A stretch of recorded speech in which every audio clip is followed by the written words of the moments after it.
네, 여러분 안녕하십니까. 주식경제 시사타파의 박상욱의 쓴소리입니다.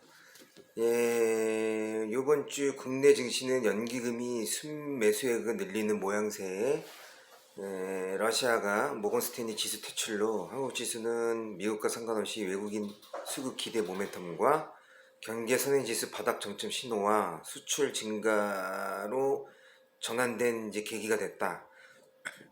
그래서 저는 다음 달 3월 달에는 2,900선 이상의 이제 콜 지평을 열었다 이렇게 평가하고 싶고요. 일단 저번 주 우크라이나 지정학적 긴장 완화로 2,750에 900선을 제가 얘기했는데 이게 맞았습니다. 다만 유가는 이제 틀렸고요. 이제 제가 이제 사과드리고요. 유가 틀린 부분은 어쨌든 이제 이번에 맞췄는데 이제 3일 올랐기 때문에 오늘은 이제 조정 받아서 다음 주는 이제 러시아가 6단계 신용 강등으로 인한 이제 디폴트 우려 이런 뉴스로 인해 제가 볼 때 2670선, 870선 한번 메꾸고 갈 형국일 것 같습니다. 그래서 이번에도 이게 다 합치면 몇 번째냐면은 9번째죠. 이때도 레버리지 분할 매수 해주시고요.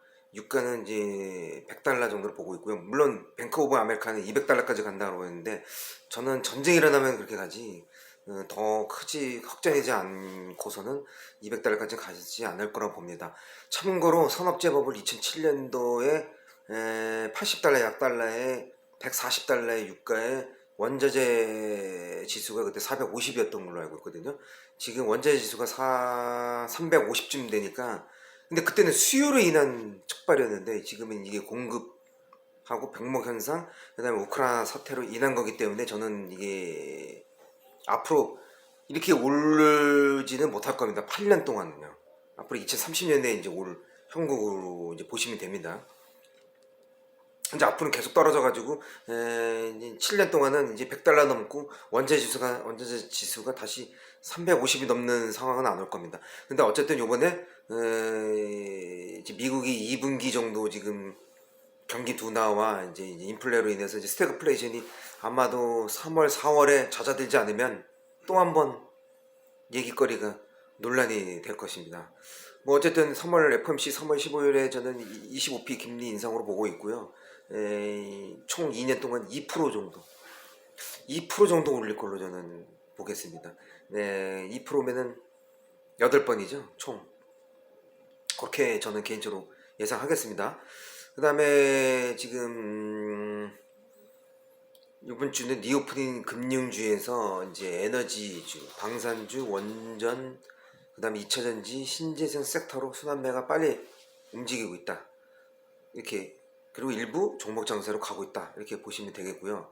그 다음에 이제 요일별로 이제 들어가겠습니다. 일단은 러시아 침공으로 한국의 신저가 종목이 170개나 이제 속출했고요. 개인은 이제 저가 매수의 기회라고 아까 얘기해 드렸고요. 이제 러시아 증시가 이제 신용 등급 하락으로 지금 루블화가 계속 폭락 중인데요.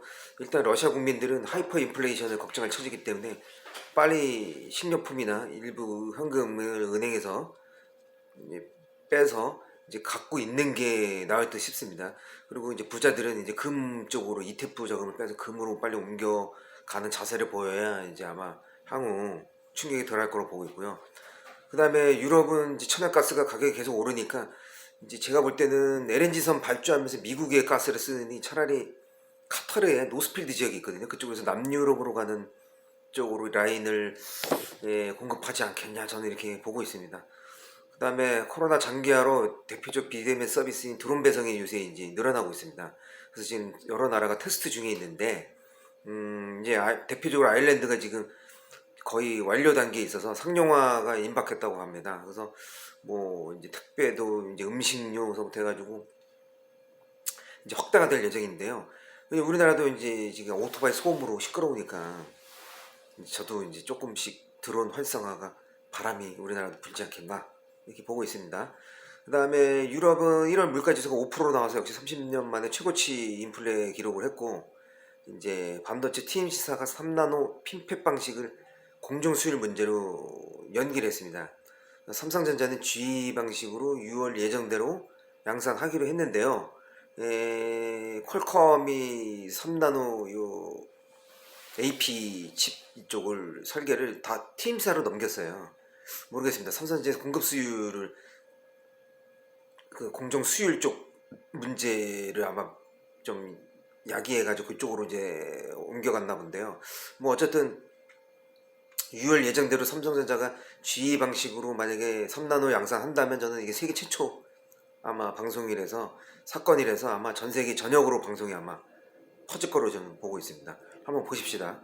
그 다음에 스페인에서 MWC 2022 쇼 3년 만에 5G 로봇 메타기기 이제 실현 개최를 했는데 이게 지금 우크라이나 사태로 이제 지금 가려졌고, 그 다음에 이제 터키 같은 경우는 소비자 물가 지수가 지난해부터 이제 6개월 동안 가파르게 올랐는데 저번에 얘기했듯이 중앙은행이 거꾸로 4개월 동안 금리를 내려가지고 리리와 같이 폭락을 했죠. 그래서 이제 물가를 자극해서 아마 제가 알기로는 한 반년 만에 50%가 급등하고, 지금은 정부가 금모으기 운동하고 있답니다. 우리나라 IMF 때는 국민이 금을 모았는데 저기는 정부가 실수해놓고서 이제 정부가 금모으기 운동하는 꼴이 된 거죠. 그 다음에 러시아 스위프트 제재를 이제 들어갔고, 국제 외환 보유 격근 제한 했고, 나토가 우크라이나의 무기 병력 지원 합법화, 그 다음에 미국이 전력 비축이고 조만간 6천만 배럴을 방출을 검토하고 있다고 그러고요. 그리고 우리나라가 올해 2월 수출액이 540억 달러로 전년비 20% 증가했고요. 수입도 증가했지만 어쨌든 흑자는 흑자입니다. 그 다음에 스마트폰 전체 출하량 얘기를 이제 해드릴 텐데요. 삼성전자가 약 4천만 대에 앞서 있는데 대략 4천만 대면 2억 8천만 대고 아마 애플이 2억 4천만 대일 겁니다. 근데 이제 프리미엄 스마트폰 출하량으로 봤을 때는 애플이 삼성이 오히려 4배 이상이고 평균 판매 단가도 한 3배 가까이 됩니다. 그리고 초저가 폰 쪽은 1위가 샤오미고요. 근데 어쨌든 영업이율이 여기서 나는 이제 벌어진 걸로 보고 있는데, 이게 지금 애플 같은 경우는 또 폰이 13 아이폰 13 기준으로 지금 CPU 코어가 6개 들어가 있고요. 그 다음에 GPU 코어가 4개나 들어가 있어요. 물론 애플 전체가 아니라 애플 13 프로 얘가 이제 그렇게 들어가 있고, 그 다음 밑에 있는 등급이 똑같고 CPU 코어는 똑같고 GPU만 조금 이제 코어가 빠지는데, 어쨌든 상당히 애플 폰이 왜 사람들이 사는지를 저도 실감합니다. 그렇지 않습니까 여러분? CPU가 6개 들어가고 코어가 GPU가 4개면 상당한 거 아닙니까? 물론 가격은 뭐 나라별로 다르지만 한 120만원? 130만원 정도 하니까 뭐 저는 비싸다 보지 않습니다. 뭐 어쨌든 이제 1년 매출로 이제 기준으로 하면은 애플이 265조고 삼성이 114조, 샤오미가 47조입니다. 이게 매출로 따졌을 때 참고하시고요. 그 다음에 러시아의 이제 모건스탠리 지수를 퇴출하게 되면은 이제 거기 ETF 거기에 이제 자금이 우리나라 이제 한국에 4조 원 정도 유입 기대감이 저번에 한번 뉴스에 나왔었고요. 그 다음에 이제 미국 정부의 이제 바이든이 그린 에너지 세금 감면 추진한다 해서 이게 통과됐습니다. 이게 풍력, 태양광, 2차전지 보조금 혜택. 그래서 현대차도 LFP 배터리 도입할 예정이고, 이게 우리나라 K 서플라이 2차전지한테는 반등의 계기를 줬다고 저는 보고 있습니다. 그래서 2차전지 일부 종목들 한번 보시고요. 그 다음에 나라별 ETF 상황을 보면 브라질만 지금 수익이 한 25% 나와 있고 나머지 나라는 다 손실 중에 있습니다. 그래서 좀 새로 ETF 들어가지 지금 마시고 우크라이나하고 협상이 확실히 진전세를 보이면 그때 많이 빠진 납법과대 ETF로 한번 들어가시는 것도 나쁘지 않다고 생각합니다. 자, 이제 여기까지가 이제 요일별 이제 내용이었고요. 이제 이번 주는 우주항공, 방산, 첨단바이오를 이제 제가 이어서 이제 설명해 드리겠습니다. 일단 첨단바이오를 보면은 세포치료제, 유전자치료제, 융복합 체제 이렇게 해가지고 카티 세포치료제 노바스티사가 킴리아, 졸겐스마, 럭스터나 해가지고 이 세 개 첨단 의약을 수혜를 받았어요 얘네는요. 근데 여기 우리나라 식약처 허가도 받았고요. 바이오솔루션하고 태고사이언스 등 해가지고 아마 우리나라 SK 플라즈마도 여기 진출한 걸로 알고 있는데, 이렇게 해서 총 18개가 식약처 허가를 받았고 보험은 킴리아가 유일하게 받은 걸로 알고 있습니다. 그 다음에 희귀 난치성, 선천성 결함 환자 등 치료, 대체, 재생시켜서 인체 기능을 복원시킴으로써 근본적 치료를 하는 첨단 바이오인데 이걸 왜 할까요, 여러분? 답은 따로 있습니다. 목적이 임상 허가가 빨라요. 승인을 해주고 빨리. 그 다음에 이게 실패해도 도덕적인 자유로움이 있습니다.